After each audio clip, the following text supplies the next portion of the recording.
Hello, hello, hello. I've still got this little delay thing going on, so I'm never quite sure when it's in, but I think it's in. Let me flick to comments, and if you just give me a thumbs up or let me know if you're watching, that would be great, and that you can hear me and see me, that would be brilliant. So we're here again. It's Wednesday, it's hump day, and it's the middle of the week. And I don't know about you, but I've got like torrential rain outside my window, which isn't the chirpiest of things. So I'm going to try and raise the energy a little bit today. And we've got a brilliant lady to speak to this week, Jessica Barratt. She's doing amazing things in the world of women's empowerment. So I was really interested to have a chat with her. I met Jessica few months ago, not very long, not known each other very long. She actually approached me to be on one of her podcasts. She's got a podcast series as well. So obviously I jumped at the chance to do that. That was brilliant. And I just kind of kept her in the back of my mind because I thought this is someone that I'm going to want to speak to again, because she's the sort of person that everyone should know about, really, women in particular. So without further ado, let's bring in Jessica. Hi, Nick. Hi. Hello, everyone. If you're watching this back, always write a comment, but it's great to be here. So thank you for introducing me. It's great. Brilliant. So as always, I don't know whether you've read Jessica's little kind of blurb, little bit of bio that I posted before starting the live. She was a social worker. She's now in this awesome women's empowerment movement. So over to you, Jessica, really. Fill in the gaps. Tell us a bit about yourself. Sure, of course. Thank you. Well, first of all, thank you again for having me. This is fantastic. And yes, I am Jessica Barratt. That is who I am first and foremost. And all that I am follows. So I am still very much a social worker, but I'm not your regular. I'm a therapeutic social worker, which many have not heard of and others might have. It doesn't matter. It's a nicer side of the work. It's more the voluntary sector. That is what I do in my day job, if you like. I do that part-time. I'm full-time mummy. I am a mummy to 3 children within the age of 3. My twins are 3 and my baby's 22 months. I am a woman. I'm a type 1 diabetic.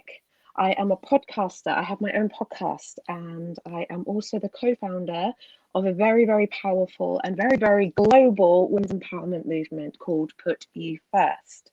So I have many different roles, and as women, you can relate. We have many different hats that we wear. We juggle many different aspects of our daily lives.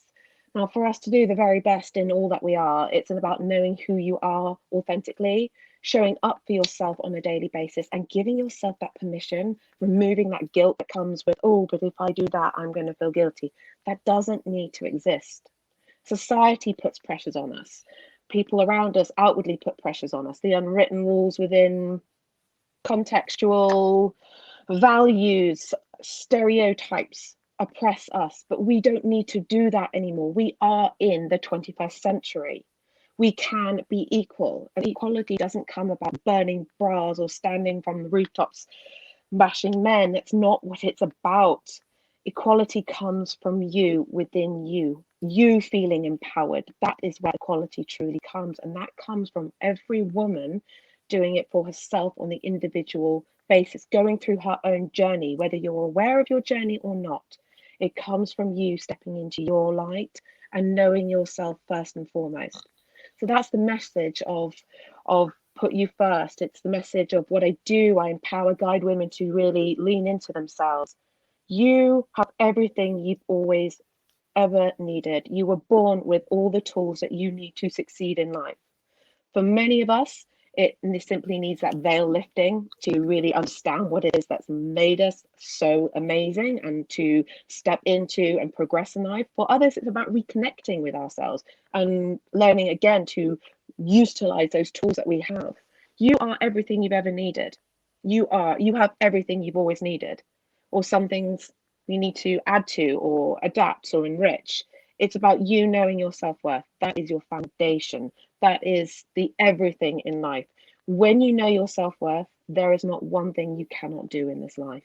And that is my ethos about who I am. It's how I create general life balance. It's not something I've gone, oh, wow, look at me, I've got life balance. It's about showing up for me every single day, doing the work that I need to for myself to keep that balance going. Balance doesn't mean a 50-50 balance. It's whatever it is for you as the individual that you are, to create a sense of overall well-being, a sense of I'm achieving every single day, feeling good about it, knowing your self-worth, and looking in the mirror and saying, wow, I really like who's looking back at me, because that is me. I look in the mirror and say, I like Jessica Barratt. And that's something that's taken a lot of work to get there, but I still need to keep doing that work. And it's always about leaning into who you are, surrounding yourself with positive, like-minded people to help you on your way, because they're not meant to be doing this alone.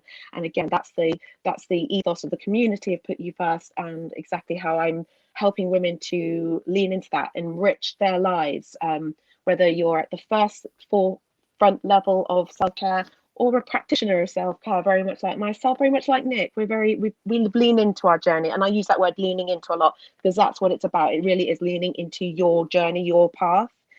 So I help women at a higher level, if you like, or at an advanced level of self-care. It doesn't matter. The fact is, you are where you need to be, and when you are ready to embrace your most authentic self, don't do it alone. Do it with support and care. Be empowered, look in the mirror, love who you are. And that's kind of my work. That's what I'm doing right now. Nick, please tell me if you'd like me to add more or explain more about my personal story. I would love to share. I'll be guided by you. Well, I think that certainly covers a bit about you. I'm interested in what got you there. So with the sort of background of social care, tell us a bit more about therapeutic social care, and how that plays into what you do now within the empowerment side of things. Sure. So my biggest passion in life is to make a difference in people's lives, whether that's adults or children. And I can do that within the therapeutic side of social work that I do. I generally have an ornate self. I'm an empath to help others, to empower others. So I can do that within. So trying to describe a therapeutic social worker, we have a different way of thinking. We think far more. We think more holistically, and it is my role to work with children who are in long-term placements, post-adoption, or special guardianship orders. And so families come to us, they come to my department, the voluntary team that I'm part of, for support. And it's usually in alignment with therapeutic support. And it's my role to empower, to listen, to acknowledge, guide, and in essence, signpost or find the right therapeutic intervention for that individual child and family as a whole, so that they can progress and reach their optimum outcomes in life. So that's more about my therapeutic side. Does that help answer your question? Yeah, it's just not a title I'd ever heard of, so I'm sure I'm not alone in that. So it's just interesting to hear that there is a more holistic approach being taken, really. So tell us a bit about, how did you get into the Put You First movement, if you like? Because that's something you co-founded, isn't it?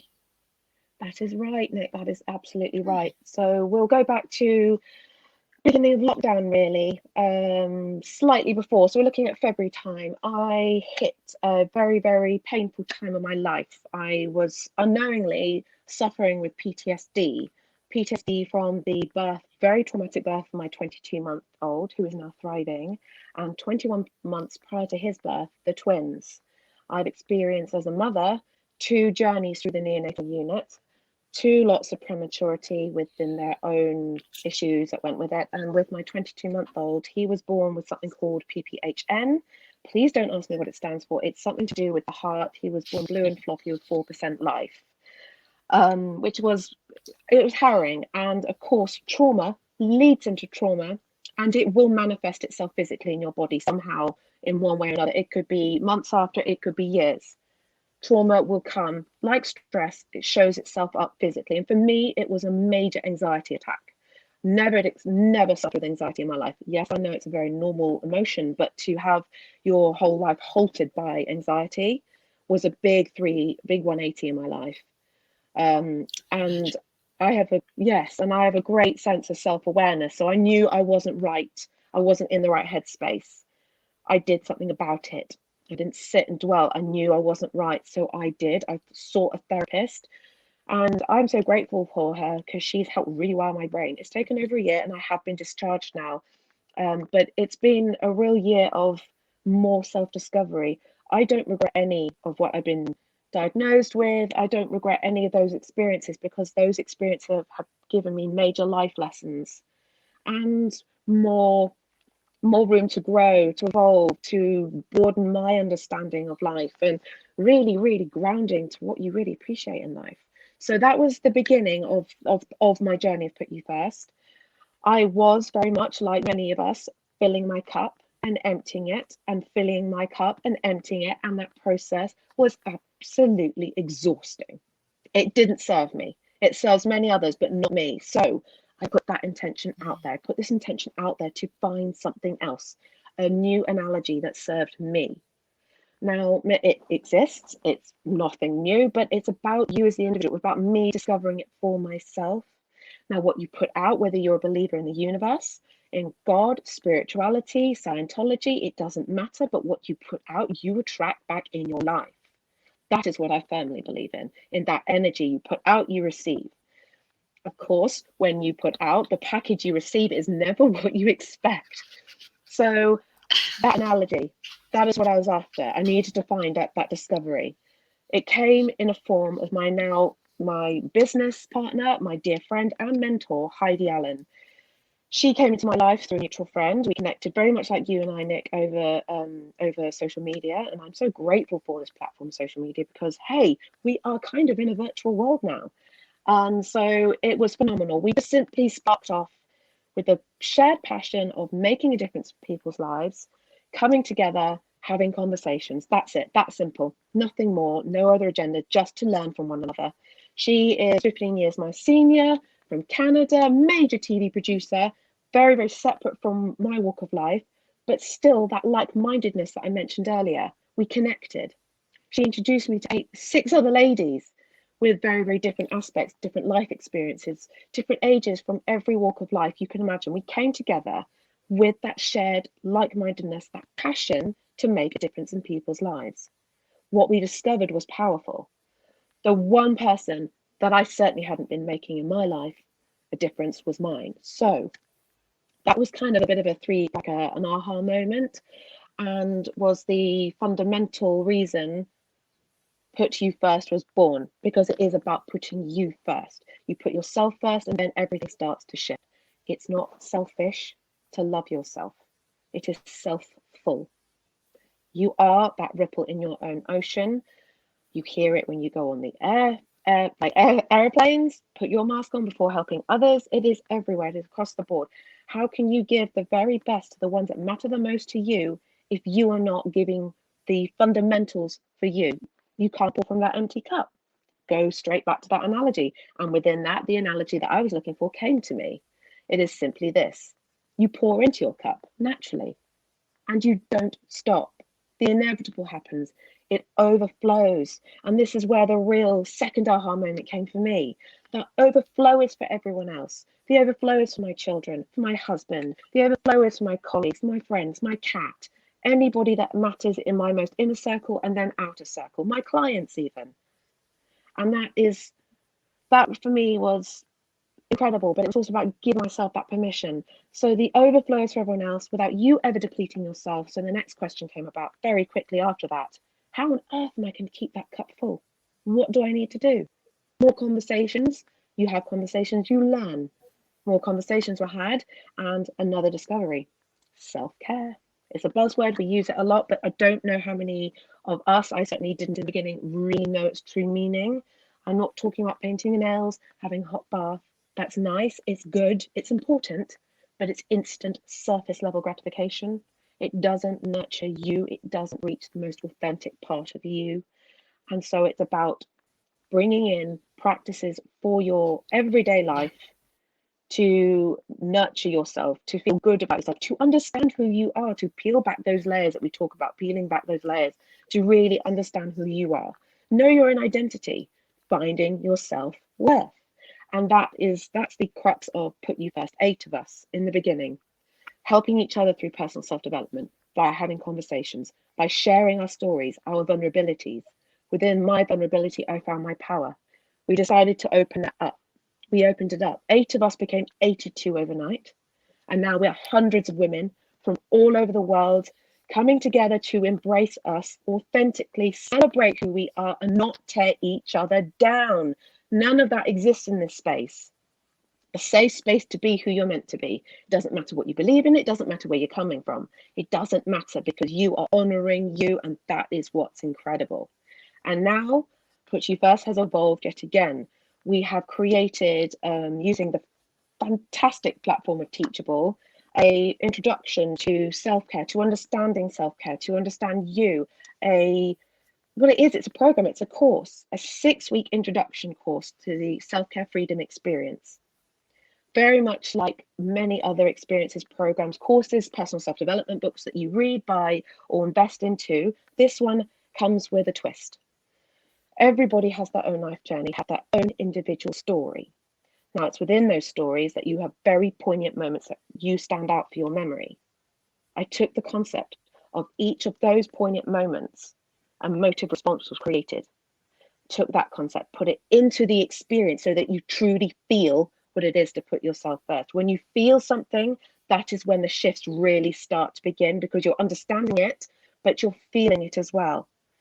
We have the, as I say, the introduction course, and we also have the Self-Care Freedom Experience Masterclass, an 18-week masterclass. As I said earlier, it comes at the introduction beginner level, also to more the advanced level, for practitioners to step into their own, to give back to their clients, but for women just on an everyday basis to step into their own and give back in their everyday life. It doesn't matter the reason. The fact is, you owe it to yourself to show up for you, to give the very best in your life, the ones that matter the most to you, because you choose it.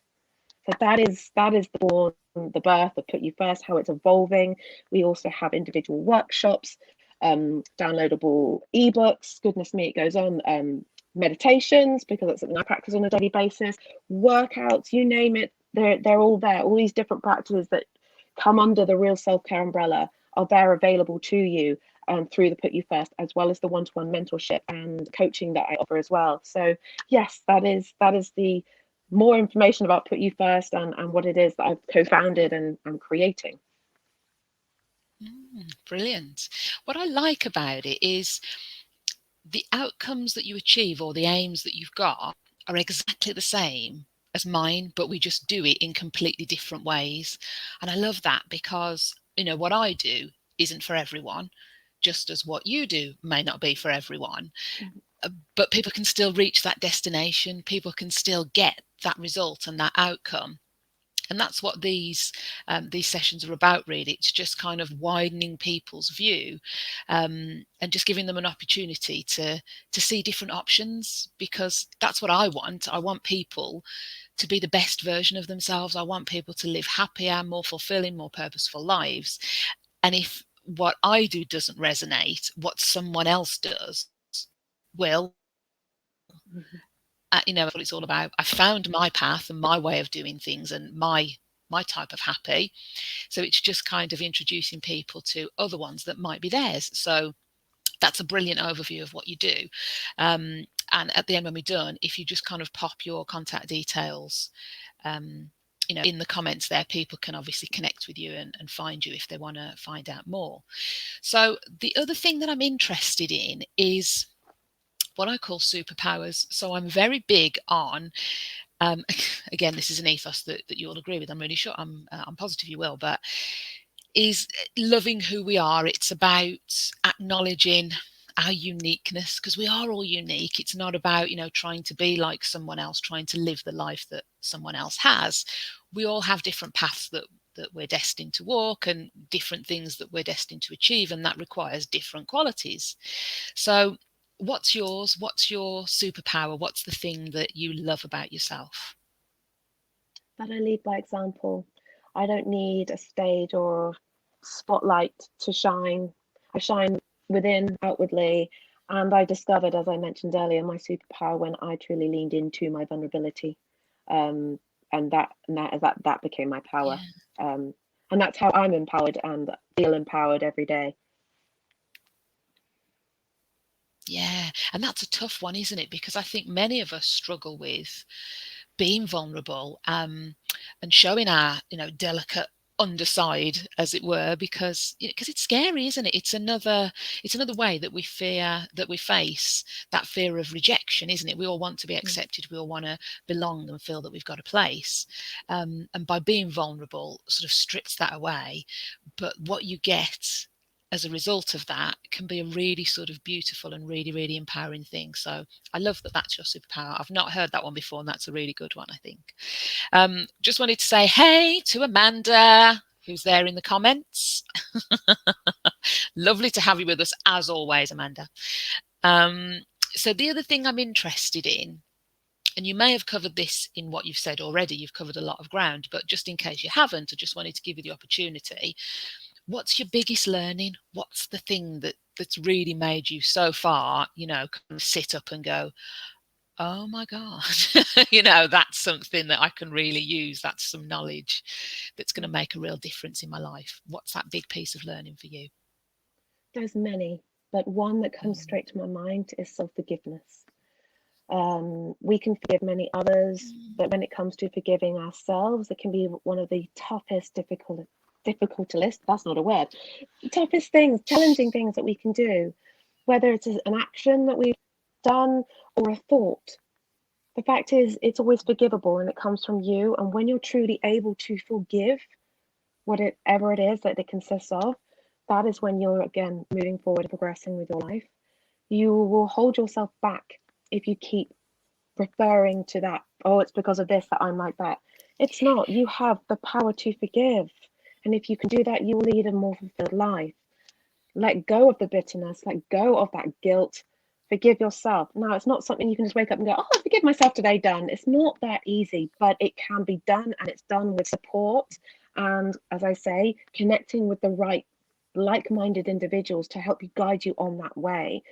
Don't do it alone. Do it with people. We are sociable beings, not meant to do anything alone. So I say forgiveness is definitely something I've leaned into. I can again look in the mirror now, and I don't hold back the old thoughts. Oh, that. So here's a good example.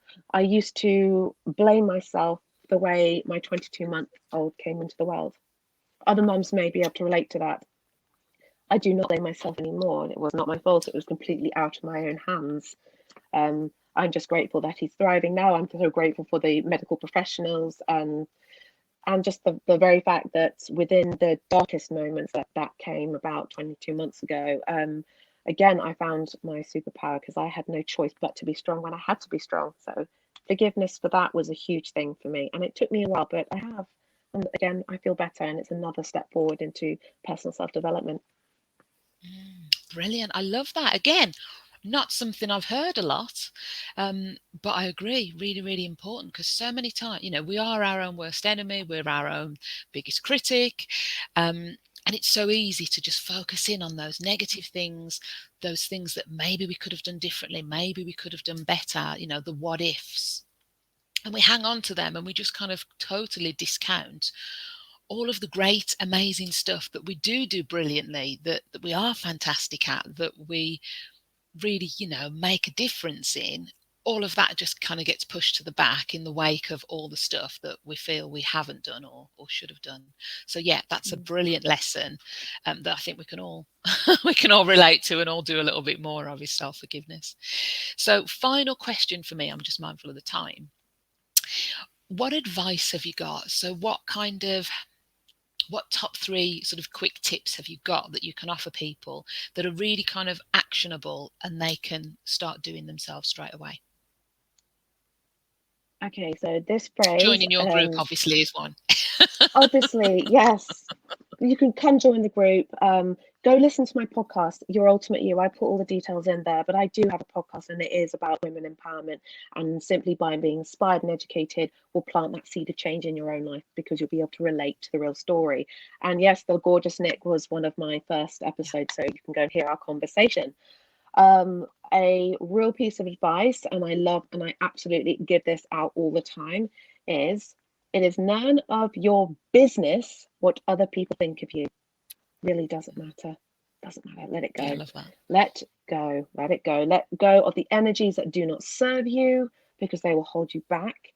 And too often, because society focuses on the negative, when you shift that and you start focusing on what you do have and what is good, when you start realizing what is rather than what is not, your mindset shifts. You start feeling better. Your perception will shift. So start trying to focus on what is rather than what is not, in whatever context that is for you. Yeah, brilliant. They're definitely things that we can start doing from day one. Not always easy to do because shifting mindsets is difficult, change is difficult. But that's kind of why people like us exist ultimately, isn't it? So if people Mm-hmm. are struggling with that stuff, help is at hand ultimately, isn't it? You never have to go through these processes alone. Brilliant. So a couple of trivial little questions that I like to just throw in at the end because I'm curious. So cake or biscuit, Jessica? And what Cake. particular one? What would you go for? Cake and carrot cake. Love it. Tasty. Nice. With a creamy buttercream frosting on there, I bet. Definitely. Real treat. Love it. Love a bit of cake. I've not had cake for, well, no, actually, I'm lying. I had cake at the weekend, but that was breaking the diet, so I shouldn't have had cake because we're off sugar and we're off grains for the next few weeks. So that's pretty tricky for me, being a bit of a cake lover. What about guilty pleasures? What's one of your guilty pleasures that you're a little bit like, oh, I hope no one sees me doing this? Love Island, because it is complete trash. It is trash. But when you're a busy mummy, productive mummy, and you've got lots of enterprises going on in your life, in the evening when my husband and I can finally just sit down, switch off, and have had our conversations, because it's so important to communicate with your partners. I Absolutely. just want to switch off before I do my gratitude practices or meditations, and just not even think. So I will engage in that guilty pleasure. I think I've seen like half an episode of it, and that was because everyone seems to be watching it. And I think I got a bit of the old FOMO there and thought, I'm gonna have to watch this and see what everyone's see what all the fuss is about. But why it's a guilty pleasure. It's certainly not quality content, is it? Let's No, just not at say all. It's like I said, trash. but I can see why people go for it. Each Yeah. to their own, I think, though. Mm. No judgment here. Um, and finally, is there anything you've been reading or a podcast that you enjoy listening to, or a YouTube video? Is there anything at all that you've thought, oh, that's good, that's worth sharing? I was inspired way back when I was so I'll give it context. No, I won't. Yes, I will, very quickly. One of my therapist's like techniques was to help me ground myself was when, because I was often triggered by my anxiety when driving, was to listen to a podcast in through the radio to really help you ground yourself. So I decided to choose Happy Mum, Happy Baby. She inspired me to create my own podcast. I love to share her. I just think for parenting, it's just so nice to be able to relate to other people. So yes, I think that's something to share. Oh, love that. Okay, well, we're out of time. So I will bid you all farewell. It's been lovely. It's been lovely seeing Amanda in the chat as well. Glad you've been loving it, Amanda. I'm loving that you're there. So until next week, have a brilliant rest of the week and have a great weekend. And later. Bye. Thank you. Bye.